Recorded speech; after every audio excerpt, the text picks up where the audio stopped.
I had always believed that a marriage was built on trust, on mutual respect, on love. I was wrong. My name is Colton Black, and my life had been a quiet one where I worked hard to provide for my family, put my heart into everything I did, and trusted my wife Willow more than anyone else. For years, I believed in our love, in the foundation we built together. But in the blink of an eye, everything shattered. 5 days ago, I was standing at the kitchen counter with my daughter Belle's iPad in hand. I had no intention of snooping, no desire to invade my wife's privacy. But what I found hit me like a freight train. Willow, her sister Lucy, and their mother Aurora had a group chat titled Family Only. And they'd been using it for months, mocking me behind my back. They thought I would never find out. They thought I was just a quiet, compliant husband,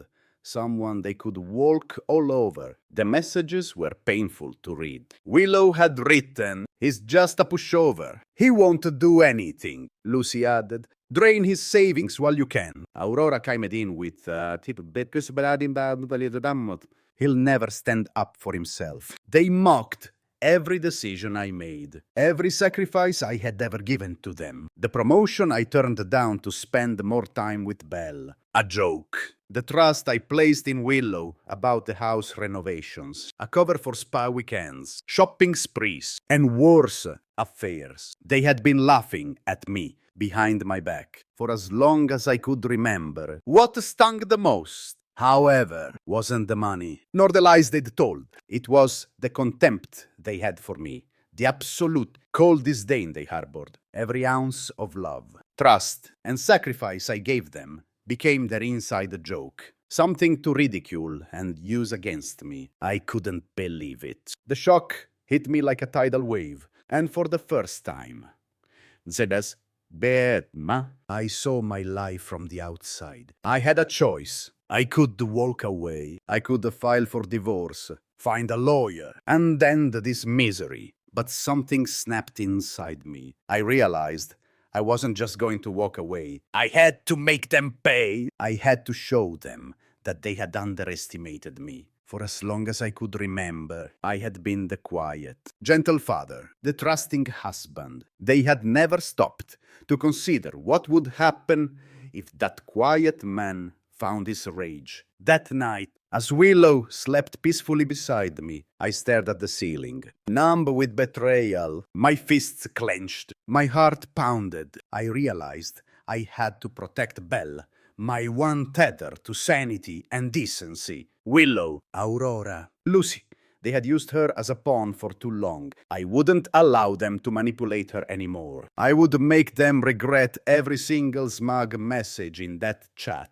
2 days later, Belle asked me a question that would forever change everything. "Daddy," she said, sitting on the couch, "why does Mommy's friend come over when you're not home?" I froze, my phone still in hand. "What a friend is that?" "Sweetheart," I asked, trying to keep my voice steady. "The tall man," she said, her little fingers tracing the edge of her iPad. "He has a ring, just like yours and Mommy's. He comes when you're at work. He always brings Mommy coffee, and they talk in her room. Sometimes they laugh. I heard Mommy call him Theo or something like that. Theo. The name hit me like a freight train. Theo Ross, my best friend, the man I had known since childhood, the man who had introduced me to Willow at a birthday barbecue. He had always been there, laughing, joking, a constant presence at our family gatherings. Never once did I suspect anything. I remembered the way Willow would watch him, the subtle shift in her posture when he arrived, but I never questioned it. Now, everything fell into place. Willow was cheating on me with my best friend. I felt something dark stir in my guts. Betrayal, yes, but also something deeper. Anger, shame, and a sense of violation. My best friend, the man I trusted above all others, had not only betrayed our friendship,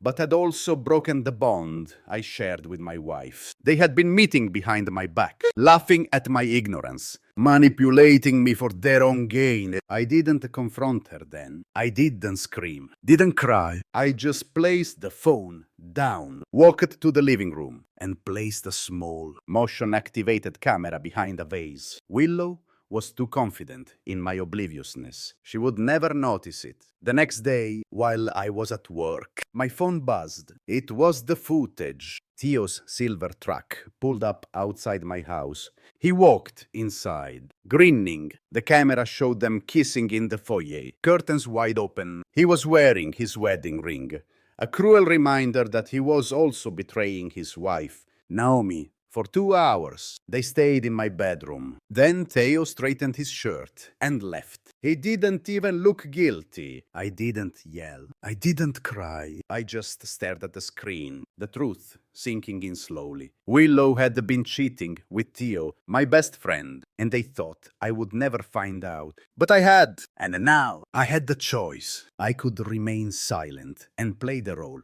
they expected of me. Or I could act. I called my lawyer, Miss Phillips, and laid everything out. The screenshots, the footage, the messages. She reviewed everything, her expression growing serious. You have a rock-solid case for divorce, she said. You could also press charges for financial abuse. Colton, this is bad. But I didn't just want them to stop. I didn't want a simple divorce. I wanted revenge. I wanted them to feel the weight of their betrayal, to understand the consequences of their actions. I want them to pay, I said, my voice deeper, harder than I had ever heard it before. Miss Phillips gave me a careful look, as if she could sense the storm inside me. Stay within the law, she warned. I see you're angry, and you have every right to be, but don't let your anger cloud your judgment. I nodded. I wasn't going to do anything illegal, but my confrontation with Theo would be something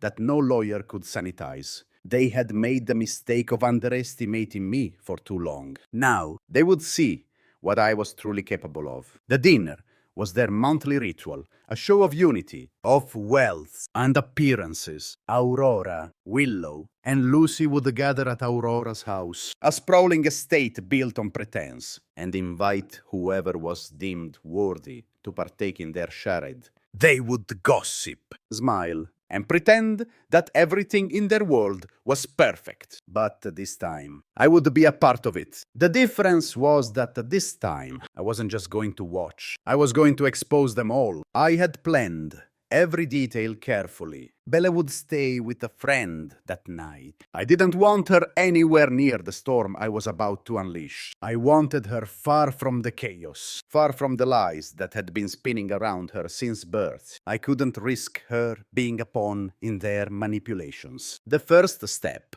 was the grocery store. Lucy's husband, Grant, had caught me there earlier that day, and he asked if I was coming to the family dinner. His tone was polite, but there was an edge to his words. I couldn't help but wonder what he knew. Did he know about the money Lucy had been funneling out of our accounts? Did he know how much of the wealth they flaunted had been stolen from me? Yes, I replied, forcing a small smile. Wouldn't miss it. Grant looked at me for a long moment, studying me before offering a forced laugh. See you there, buddy. He had no idea what was coming. Neither did the rest of them. That evening, I arrived at Aurora's home. The house that screamed opulence but offered only the hollow facade of wealth. Tall hedges lined the driveway, and the white columns of the house towered over me, a monument to the lies they had built. I was prepared to tear it all down. Lucy greeted me at the door with her usual fake brightness. Oh, Colton, I'm so glad you could make it. Willow's inside helping Mom with the roast. It's going to be wonderful. I nodded, forcing myself to smile. Inside, Aurora and Willow were already in the kitchen. As expected, Aurora, the matriarch, had her back straight, chin held high, as if she were a queen presiding over her kingdom. Willow, her daughter, wore a summery dress, cheeks flushed, as if she had worked hard. But I knew better. She hadn't worked a day in her life that didn't come with a price tag. Willow turned to me with that sugary sweet tone that had always made me cringe. Sweet of you to come right after a shift. Colton, why don't you sit in the living room? Lucy will bring you something to drink. I didn't respond right away. Just gave her a calm smile and accepted the glass of iced tea Lucy handed me. I couldn't help but notice the looks Willow and Aurora exchanged, the silent communication passing between them. They thought I was just another docile husband, a quiet man who wouldn't question anything. They were wrong. We all gathered around the massive dining table, and Aurora took charge as always. Let's go around and share some highlights of our week, she said, her voice commanding. Willow, ever the actress, tossed her hair and smiled. Well, she began. I've been prepping the final details of my business venture. I was going to keep it under wraps, but I can't resist sharing it. It's going to bring in substantial revenue. She placed a hand on my arm, her fingers lightly caressing it. I'm counting on my wonderful husband to support me, she said, her voice dripping with arrogance. I felt the anger rise in my chest. They thought they had me cornered. They thought they could continue to control me, to mock me, and use me for money. But they had no idea what I had planned. Before I could respond, there was a knock at the door. I stood up, calmly walking to answer it. When I opened the door, I saw the courier I had hired standing there, holding several manila envelopes. I took them from him, nodding politely, and he vanished without a word. I turned back to the dinner table, feeling the eyes of the family on me. They were confused, unsure of what was happening. I calmly walked to the table, placing the envelopes down, one for each person. I could feel the tension in the room, the air thick with anticipation. Aurora narrowed her eyes. "What's this about?" she demanded. "Go ahead," I said, my voice steady. "Open them." The gasps started almost immediately. As each family member opened their envelope, their faces turned pale. They flipped through page after page of bank statements, screenshots, photos, and text messages. It was all there, the proof of everything they had done. Willow's face drained of color as she scanned the pages, her hands trembling. Lucy's mouth literally fell open. Aurora's lips tightened into a thin line, her eyes flashing with anger. Even Grant, standing off to the side, looked shaken, flipping through pages of evidence that painted a picture of betrayal, manipulation, and financial abuse.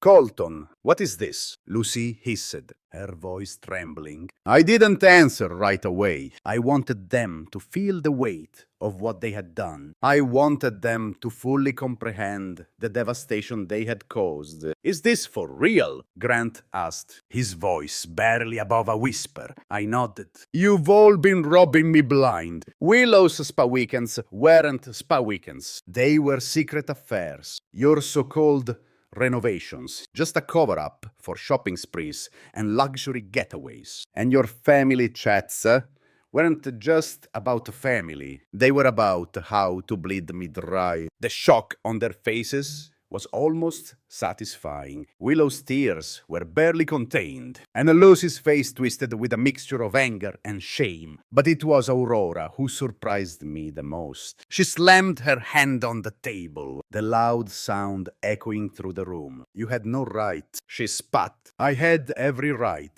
I countered, my voice growing louder, angrier. "You think you can rob me and degrade me behind my back, and I wouldn't notice? You made this personal when you started involving my daughter in your lies, when you thought I would never find out about your affair with Theo." Theo's name hung in the air like a weight. I could see the panic in Willow's eyes as she looked at him, her betrayer, standing silently in the corner, trying to avoid my gaze. "I don't know how you thought I wouldn't find out," I continued, my voice steady now. "But I did. And now you'll have to answer for everything." Theo stepped forward then, looking nervous. "Colton, he started, but I cut him off. "No more lies. Theo," I said, my voice low but firm. "I've got footage of you in my bedroom. I know everything." Willow's face crumpled. The facade of innocence she had built collapsing. She reached for Theo, but I stopped her with a glare. I don't want your apologies, I said, my fists clenching. You don't get to come back from this. You don't get to destroy my life and then beg for forgiveness. Theo looked like he might speak again, but I wasn't listening anymore. The anger I had held back for so long was boiling over, and I could feel myself losing control. I lunged at Theo, grabbing him by the shirt and throwing him against the wall. Lucy screamed, and Aurora yelled at me to stop. But I wasn't going to stop. This wasn't just about physical violence. This was about all the years of humiliation, all the mockery, all the manipulation they had put me through. It was time to pay. Don't touch him. Willow shrieked, but I ignored her, my body trembling with rage. I wasn't the same man they had walked all over for so long. The confrontation lasted only a few seconds, but it felt like hours. Grant and another family member managed to pull me off Theo, but I wasn't done. I was done being the nice guy, the pushover. I walked away, leaving them to deal with the aftermath. They would regret underestimating me. They would feel the consequences of their actions. The room was thick with tension. Willow was crying now, her face streaked with tears, a mixture of guilt, fear, and anger. Lucy, who had always played the victim, was now visibly shaking. She was sitting in the corner, her hands clasped tightly together, as if trying to hold herself together, though everything had already fallen apart. Theo was leaning against the wall, his face bruised, eyes wide with terror. He had been my best friend, my brother, and now I couldn't look at him without feeling rage pulse through me. But there was still more to do. My patience, up until now, had been the last shred of kindness I was willing to show them. No more. I was done. Aurora was the first to speak, her voice quivering with disbelief. You can't do this. Colton, this isn't who you are. We're family. You're overreacting. I let out a bitter laugh. You think I'm overreacting. You think I'm just some guy who let you all walk all over me. You've been stealing from me for years, using me, mocking me in your private chats. And you think I'm the one who's overreacting. Willow's tear-filled eyes met mine. Colton, please, I'm sorry. I didn't mean for this to happen. You know, things have been difficult. I felt alone. I didn't answer right away. I wasn't interested in her excuses. She had made her choice. And now she had to live with the consequences. No, Willow, I said, my voice cutting through the air. You didn't feel alone. You felt entitled. You thought I would never find out about you and Theo, or about your manipulations. You thought I was stupid. But I'm not. She recoiled slightly, as if my words struck her deeper than she had anticipated. I could see the shift in her eyes, the flicker of guilt mixing with her frustration. But it was too late for apologies. She had crossed the line. They all had. I turned to Theo, who was standing silently in the corner. He was trying to avoid my gaze, his posture slumped in shame. I had no sympathy left for him, not after everything he had done. You want to say something,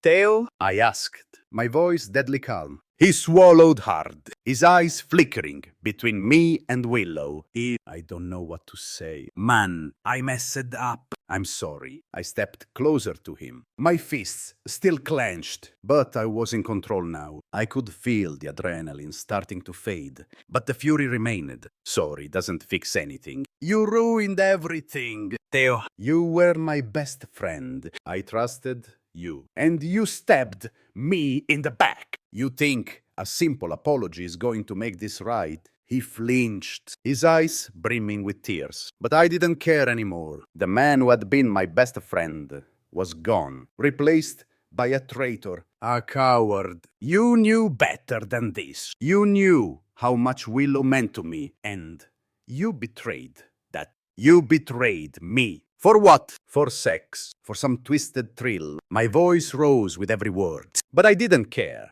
They needed to hear this. Theo stepped back, his head hanging low. I'm sorry, Colton, I wish I could take it back, but I can't. Exactly, I said, narrowing my eyes. You can't. You'll never be able to take it back. And neither will Willow. You both made this mess, and now you'll have to live with it. At that moment, the doorbell rang again. A chill ran through me. I already knew who it was. It was almost as if I had expected it. Willow jumped to her feet, her face pale. She quickly tried to compose herself. I'll get it, she said. But I stopped her with a firm hand on her arm. No, I said, my voice low and final. I'll get it. I walked to the door, opening it with purpose. Standing there was a familiar face. My lawyer, Miss Phillips. She was holding a thick stack of papers, a grim expression on her face. Everything's in order, she said, her eyes glancing briefly behind me at the chaotic scene unfolding inside. I've filed the divorce papers. The fraud charges are on record. The criminal case is moving forward. I nodded. This was it. This was the final blow. I walked back inside, Miss Phillips following me, her calm demeanor a stark contrast to the chaos swirling around us. The family was still in shock, the reality of the situation sinking in. Willow, I said, my voice quiet now, but heavy with finality. You're going to lose everything. I'm taking Belle. You won't have access to the house. You won't have access to our life. And as for the fraud, you'll face charges. Your little empire is crumbling. Willow opened her mouth, but no words came out. She looked at me, desperate. But there was nothing left in her. She had no excuses, no arguments. She was cornered, and she knew it. Don't you dare think you can use Belle against me, I said, my voice now icy. She's not a pawn in your game. I will protect her, and I will fight for her. You won't manipulate her like you've manipulated me. The room fell silent, except for Willow's quiet sobs and the occasional nervous glance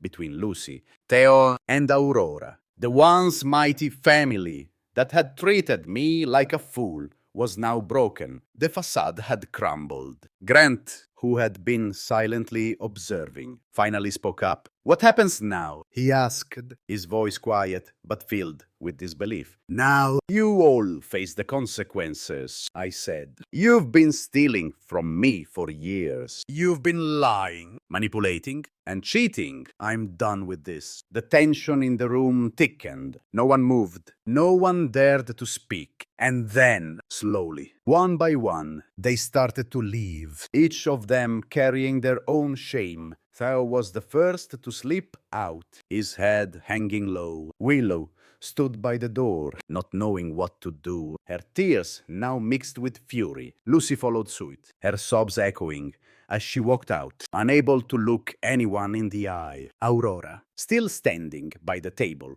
finally spoke. You don't have to do this. We're family. No, I said, turning to face her one last man. Not anymore. I watched them leave, one by one, as they realized that the control they had over me was gone. I was no longer the man they had trampled on, the man they had mocked and used. I was stronger than I had ever been. I had reclaimed my life, my dignity, and my daughter. I had finally taken control